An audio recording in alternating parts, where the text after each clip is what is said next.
Good evening. Welcome to Talking Points. I'm David Thompson. With me this evening is Ryan Kearns, international relations expert, and Steve Johnson, a relative of an active service member. We will be discussing the recent tensions arising from North Korea. Ryan, thanks for joining us. Thank you. It's great to be here.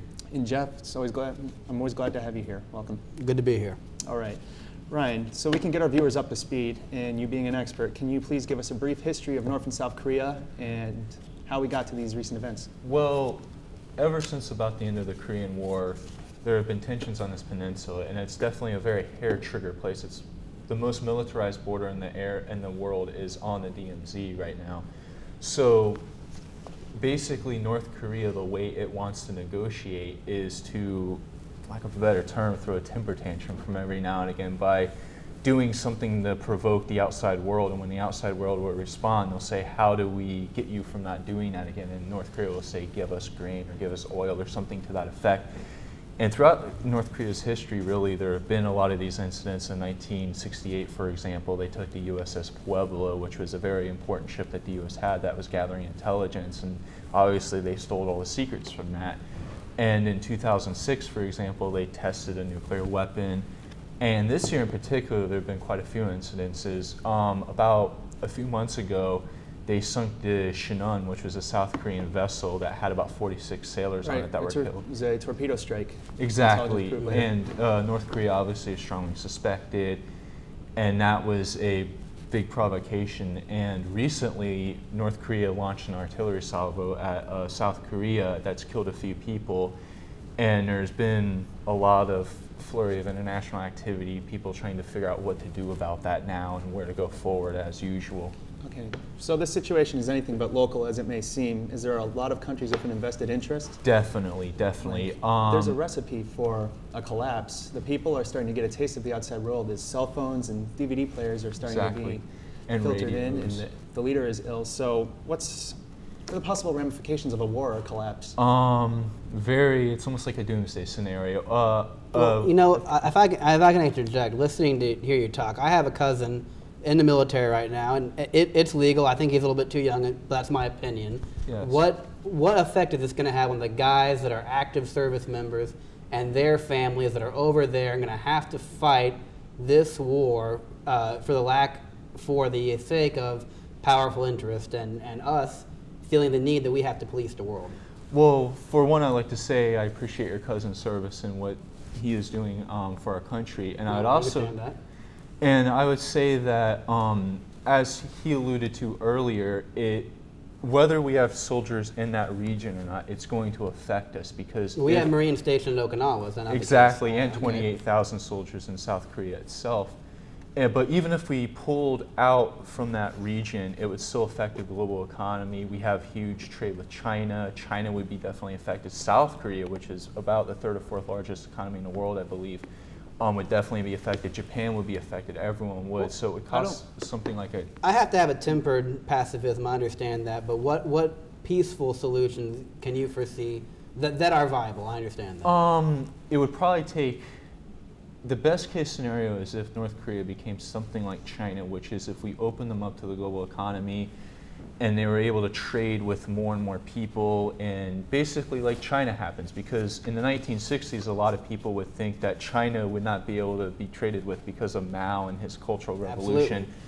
Absolutely. But see that change without warfare. Exactly, and it could happen, but it would take a long time. And the big worries right now are we don't have a long time because of the collapse in infrastructure, of the ailing leader, and things of this nature. But that's the best case scenario, is if we could open up to trade with the outside world and we can normalize relations with them. Let's go to the worst case scenario for a little bit. USA, unfortunately, it's pretty much a necessity for our involvement. Pretty much. If not for anyone else's interest, but for our own. Exactly, because it's going to affect us. We're going to get blowback from it one way or the other. That, and they have the nuclear technology or suspected of it. Well, Dave, that's nothing to toy with. Be it below me to correct the journalist, but I don't know if that's exactly what we have to say that it's inevitable. But I think the man just made the point that China did open up the trade relations. It took longer. It took a lot of work, but we did it without war, and I think that's what we should be doing. Well, I've said that like, that's the best case scenario, and we don't know for sure what's going to happen because the North Korean government's very unpredictable. It's very hard to figure out exactly what they're going to do because as far as I know, we've never successfully infiltrated anybody into their government.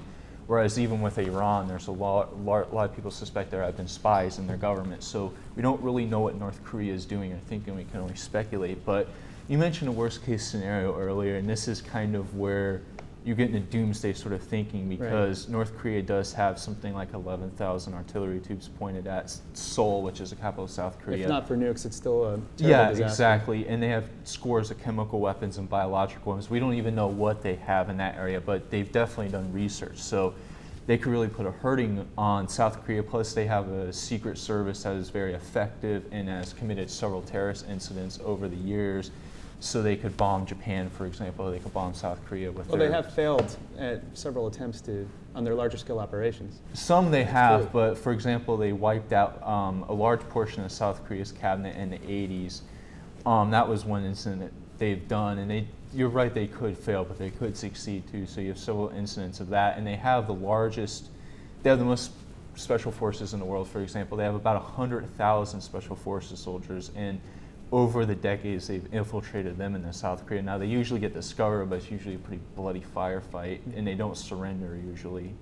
So, I mean, it's a pretty nasty scenario. They have a 1 million-man army that they can unleash upon South Korea. They have the terrorist incidents they can do, as I've mentioned, and it would just be very nasty. And if they collapse, it may even be worse because...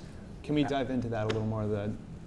All the different things leading into a collapse. How could it happen, and what would the USA's first action be? What would it have to be if it was war? Because I understand that we can't risk a nuclear Korea. I understand that, but we are currently at a two-front war because the government's propaganda line is that Iraq is over, but 50,000 troops are still stationed in Iraq. Exactly. We're still in Afghanistan. We're in the worst economic state since the Great Depression. So how would we negotiate that with Korea? We would have to either completely pull out of Iraq, reduce troops in Afghanistan. What could we do? Does the USA cut a deal with North Korea?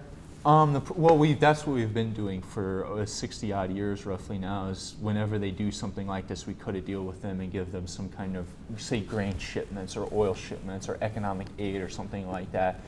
And the trick, though, is we could keep on appeasing them and keep doing what we're doing, and they could still collapse anyway.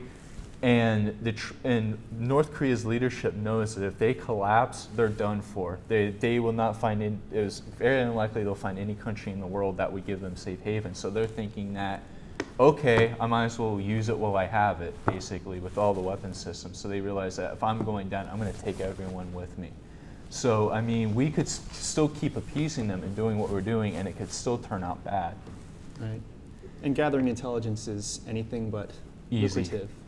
Yeah. Yeah, it's not easy, definitely. I mean, that's the big problem if they should collapse, is we have no idea what's there and where to get it. Exactly. You have DKRP troops everywhere. Exactly. In a unified mess. Well, that's a disturbing scenario, but is there a way to negotiate that collapse where they don't take everyone with them?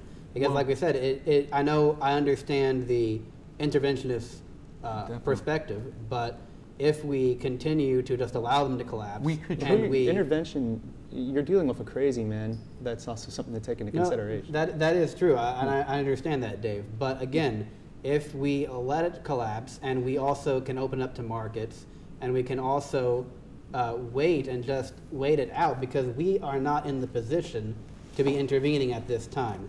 I'll agree. If we have to do that, for treaty-bound reasons or something like that, but we don't really want to do that. We need to avoid it because, quite frankly, we just do not have the resources at this time. I'd hate to cut you guys off, and we'll have to have you back on because this has been very insightful and terrific. So thanks for joining us, people. This is Talking Points, and I'm David Thompson. Good night and good luck. Thank you.